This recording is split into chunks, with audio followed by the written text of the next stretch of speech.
Honnêtement, j'ai l'impression qu'elle a 40 ans de retard. Elle a 40 ans de retard, la ministre. On a l'impression qu'elle est ministre sous François Mitterrand et que les problématiques qu'elle soulève sont les problématiques qui ont essayé d'être traitées par la puissance publique depuis 40 ans. Et justement, la Cour des comptes dit que c'est un échec. Par exemple, elle parle de transport parce que les jeunes de ces quartiers n'auraient pas accès à la fac ou au lycée, etc. Moi, je prends un exemple simple. Dans ma ville, à Angers, j'ai grandi dans un quartier de cette nature-là, à Angers-la-Roseraie. Et on a mis un tramway il y a 15 ans dans ce quartier-là. Pour autant, il y a toujours autant de délinquance. On a rénové les bâtiments, comme vous le disiez tout à l'heure. Certes, c'est très beau, mais on a rénové les bâtiments. On a, soi-disant, assaini le quartier. Et pour autant, il y a toujours autant de délinquance, autant d'insécurité, autant d'incivilité et autant de gens qui pourrissent la vie de la majorité. Et là, on parle d'un quartier qui fait 20 000 habitants. Vous prenez les quartiers en Seine-Saint-Denis, à Marseille, à Lyon ou à Grenoble, c'est bien pire. Et moi, je partage ce qu'a dit Arnaud Klarsfeld, c'est qu'aujourd'hui, la promesse républicaine a été concurrencée et même est en train d'être battue en brèche par justement la loi des caïds et la loi des grands frères. Et ça, c'est quelque chose qui ne date pas d'aujourd'hui. Depuis 40 ans, on a les caïds qui se sont développés en bâtissant une économie informelle et une économie parallèle qui génère une société parallèle, effectivement sur la base du trafic de drogue, mais pas que, puisqu'il y a évidemment les autres trafics, notamment le trafic de faux vêtements, etc. Enfin, il y a énormément de trafic dans ces quartiers-là. Ensuite, vous avez ce premier problème. Sans oublier les commerces qui transforment l'argent, et les commerces qui blanchissent, les coiffeurs, les kebabs, etc. Enfin, faut pas se mentir. On est dans cette réalité-là aujourd'hui dans ces quartiers. Et puis le deuxième point, c'est la montée de l'islamisme dans un certain nombre de territoires. Et c'est pour cela que Georges Bensoussan parlait de territoires perdus de la République, avec une montée affolante de l'antisémitisme dans un certain nombre de ces quartiers. Donc à un moment donné, les constats, ils sont connus depuis 20 ans, depuis 30 ans. Et pour autant, on a des ministres de la politique de la ville qui nous ressassent les vieilles salades d'il y a plus de 40 ans. Avec ce que dit Juliette Ménel, je peux déjà vous affirmer qu'elle va se planter. La réalité sur ces quartiers-là, c'est qu'il faut opérer une reconquête. C'est d'ailleurs les services du ministère qui le disent. Il y a parmi les 1515 quartiers prioritaires de la ville, 70 quartiers jugés en reconquête républicaine. Ça veut dire qu'aujourd'hui, l'État n'a plus la main dans ces quartiers-là. Donc à un moment donné, quand la police ne peut plus faire son travail, quand la justice ne peut plus faire son travail, ce n'est plus possible. Donc on ne peut pas arriver avec des solutions toutes faites sur il faut mettre de la rénovation urbaine, il faut mettre des tramways, etc. Ça ne changera absolument rien. Il faut reconquérir ces territoires perdus de la République pour ensuite, après, apporter la promesse républicaine. Mais si vous le faites dans le désordre, vous allez encore avoir une Juliette Ménel 2.0 dans 20 ans qui va vous expliquer la même chose. Bon, les mêmes histoires sur cette antenne, évidemment. On se met à la place de cette pharmacienne, Mathieu. Elle témoigne à visage caché, on peut le comprendre, parce que ces personnes sont dans la rue, quoi. Hein. Exactement. Et en fait, quand vous appliquez pas finalement les règles élémentaires, c'est-à-dire lorsque vous faites un crime, un délit, vous n'êtes pas puni ou pas suffisamment puni, alors effectivement, c'est une invitation à recommencer. Et donc, le problème que démontre cette affaire-là, c'est qu'en matière de politique migratoire, il s'agit d'une personne qui est sous OQTF, et en matière de politique judiciaire, trop souvent, les Français ont la sensation que la justice se fait au détriment de la victime et davantage en pensant aux criminels. Et c'est là la vraie problématique. Pourquoi ? Parce qu'aujourd'hui, vous avez une justice qui, dans son fonctionnement global, et on y reviendra notamment, je pense, dans le cadre des débats sur les prisons, on a une justice qui par son fonctionnement, crée de la récidive. On a justement 33% de taux de récidive après une peine de prison.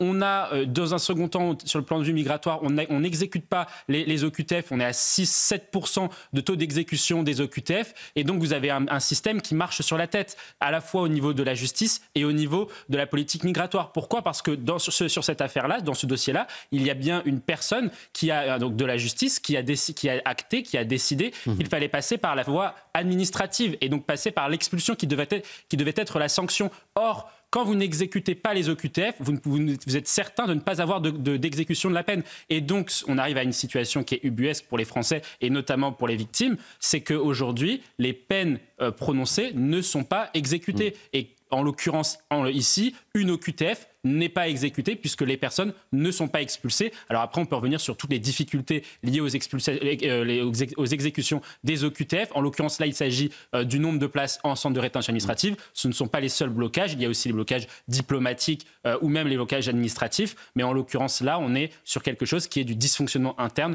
de notre appareil de l'État, fort malheureusement. Gageons que Je donne la parole à Wilfried. Et pour compléter ce que vient de dire Samy, pour moi, il y a un éléphant au milieu de la pièce quand même sur la question de la surpopulation carcérale. C'est qu'il y a 15 000 détenus qui sont étrangers, dont 4 000 qui sont étrangers d'origine européenne. Donc c'est-à-dire qu'en fait, vous avez des gens aujourd'hui qui occupent des places de prison, dont déjà certains, on n'a même pas besoin de laisser passer consulaire pour les renvoyer chez eux. Il pourrait être tout à fait logique en termes de coopération au niveau européen que des détenus qui doivent purger leur peine en France puissent se purger d'abord dans leur pays d'origine en Europe. Et puis évidemment, ensuite après, expulser une partie des prisonniers étrangers. Ça me paraît quand même déjà être aussi une première piste en complément de ce qui vient d'être dit sur la question de la lutte contre la surpopulation carcérale qui atteint aujourd'hui 130% de nos prisons. Ensuite, après, il y a un autre élément quand même sur la surpopulation carcérale qui est une conséquence directe, c'est le travail, les conditions de travail pour les agents de la pénitentiaire qui sont aujourd'hui qui sont très compliquées. C'est-à-dire qu'aujourd'hui, comment vous faites pour rendre attractifs des métiers, alors même qu'aujourd'hui, vous avez une fonction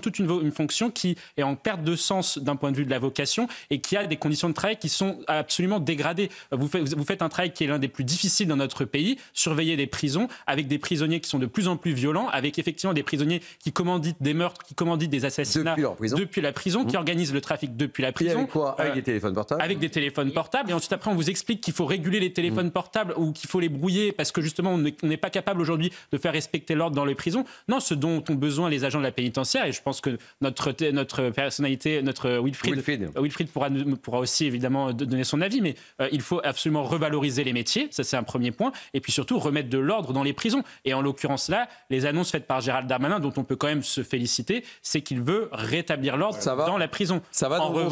En revanche, il faut quand même rappeler que Gérald Darmanin porte un bilan sur les questions de l'intérieur qui n'est pas non plus exceptionnel. Donc on peut aussi, et qu'il aura aussi très peu de temps pour mettre en place une politique volontariste de sécurité, qui est une politique de long terme. Allez, Wilfried, la tôle, etc. Et que la situation s'est pas améliorée et que cet habitant, comme celui que j'avais également, qu'on écoutera tout à l'heure, qui s'appelle Safina, attend beaucoup de cette visite du Premier ministre. Hein. Mais bien sûr, et puis moi je comprends tout à fait ce qu'il a dit. On a réussi à reconstruire Notre-Dame en 5 ans. Et là aujourd'hui, vous avez des gens qui sont aux manettes depuis 7 ans, qui vont vous expliquer qu'ils vont résoudre tous les problèmes de Mayotte en moins de 2 ans. C'est absolument absurde. C'est absurde. Et donc, en fait, vous vous retrouvez avec des gens comme Elisabeth Borne, par exemple, qui est ancienne première ministre, qui a été quand même aux responsabilités les plus hautes dans notre pays avec Emmanuel Macron, qui va aller se pavaner à Mayotte pour expliquer qu'on peut tout refaire en moins de 2 ans. C'est absolument absurde.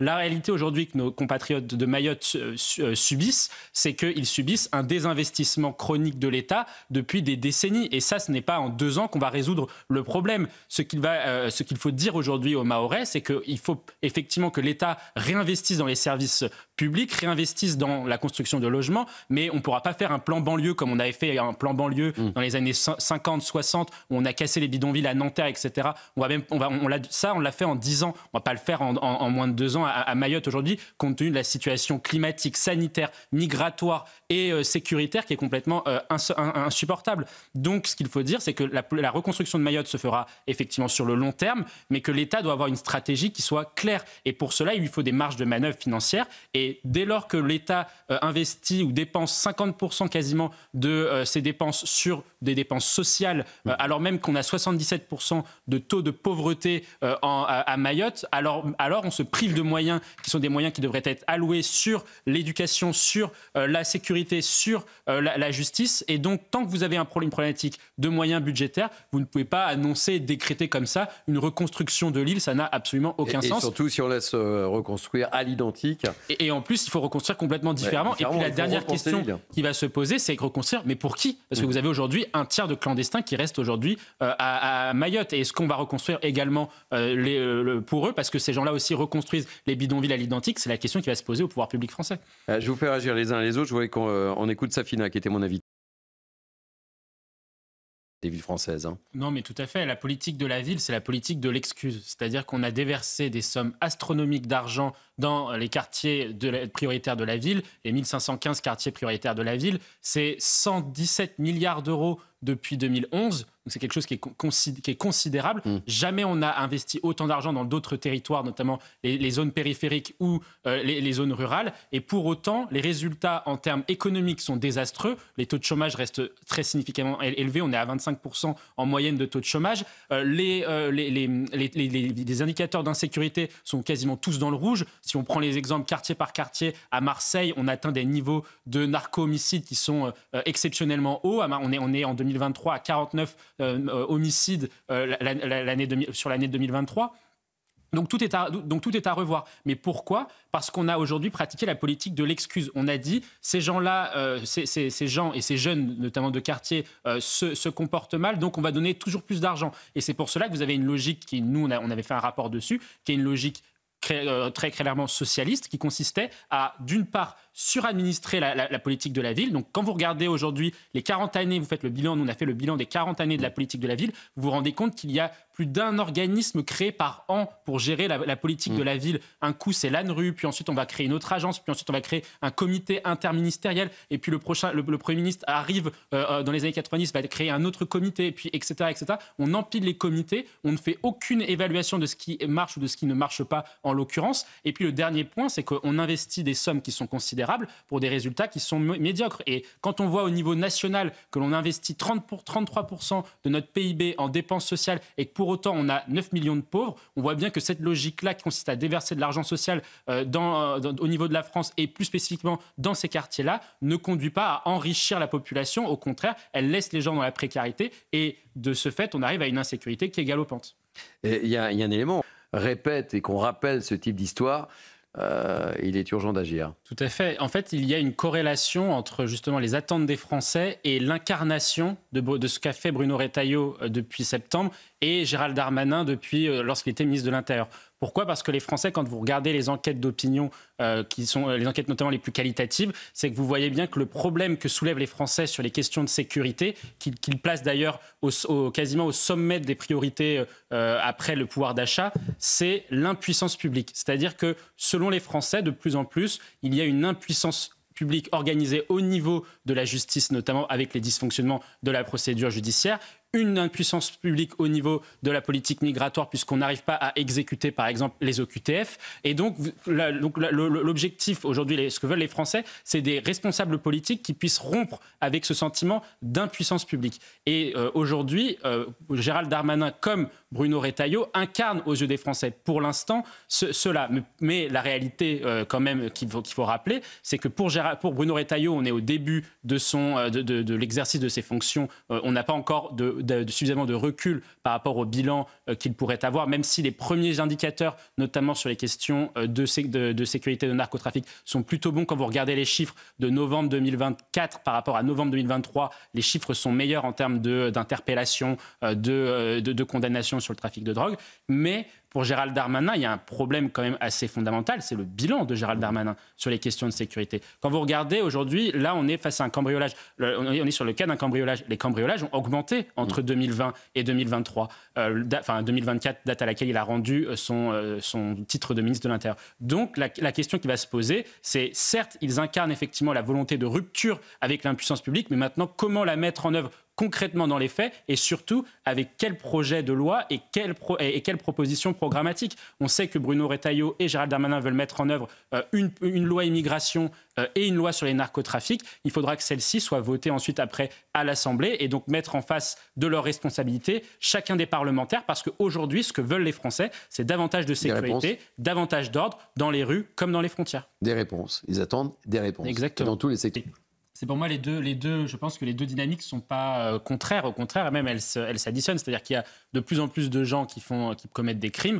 De toute façon, c'est ce que l'on voit avec les chiffres. C'est que quand vous regardez l'augmentation de la population carcérale, on a plus 60% depuis l'an 2000 de gens qui sont mis en prison. Or, la population française a augmenté que de 20% sur la même temporalité. Donc, c'est-à-dire qu'il y a plus de crimes, de criminels par rapport au nombre d'habitants aujourd'hui qu'il n'y en avait il y a 20 ans. Le deuxième point, c'est ce que vous avez très bien justement dit, c'est qu'aujourd'hui, les femmes vont effectivement peut-être davantage porter plainte et effectivement, la plainte est davantage mieux reçue. Et à ce titre-là, il faut féliciter les forces de l'ordre et notamment, et là pour le coup, c'est un point qui est positif sur le bilan de Gérald Darmanin vis-à-vis de la sécurité, c'est que l'État, depuis 2017 notamment, a beaucoup investi sur la formation et l'accueil et le recueil de la parole au commissariat, de la parole des femmes. Et quand vous regardez aujourd'hui les enquêtes qualitatives, notamment une enquête du collectif féministe Nous Toutes, c'est assez significatif.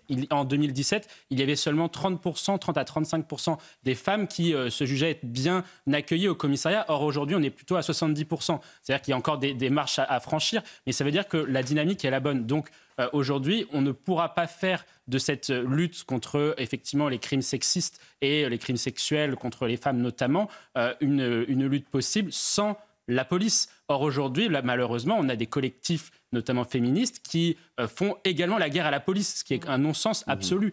Pour pouvoir justement lutter contre les violences faites aux femmes d'un point de vue global dans la société, il faudrait être du côté de la police et continuer les efforts qui sont entrepris par l'administration. Allez, un dernier mot sur le sujet, Guilmi et Ali. Non, mais Mathieu ce que dit Christelle Morancet, elle s'attaque effectivement, elle a raison, à un vieux tabou qui est que dans notre pays, parce que la gauche a gagné culturellement, on considère que la France souffre d'un excès de libéralisme, alors que la France n'est pas un pays libéral, mais un pays qui est profondément socialiste. Et donc nous, ce qu'on explique, c'est que la France souffre d'excès de socialisme. Pourquoi ? Parce qu'aujourd'hui, on est l'État qui prélève le plus, 46% de prélèvements obligatoires.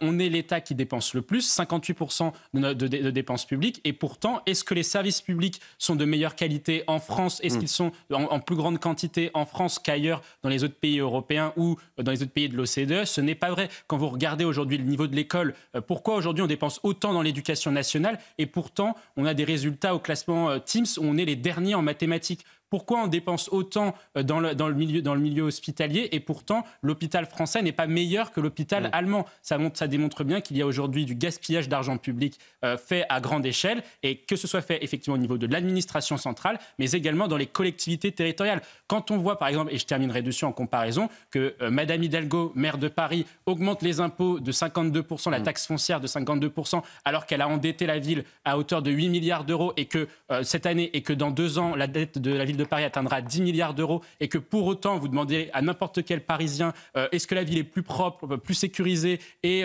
mieux tenue ? La réponse est non. Donc il faut arrêter avec ce logiciel socialiste qui considère aujourd'hui... Elle est courageuse, Christelle Morancet. Mais elle est complètement courageuse, elle a tout à fait raison de le faire. Et on valide effectivement. Et surtout, c'est que... Non, mais c'est surtout, c'est qu'après, c'est normal après que Libération fasse une où elle le met un peu comme Javier Milei à la tronçonneuse. Mais là, on parle que de 100 millions d'euros. C'est vraiment rien du tout. C'est une goutte d'eau par rapport à ce qu'il faudrait faire en termes d'économie structurelle pour justement redonner des marges de manœuvre à l'État pour qu'il puisse réinvestir dans les services publics de proximité pour nos citoyens, pour les Français. Allez, Guy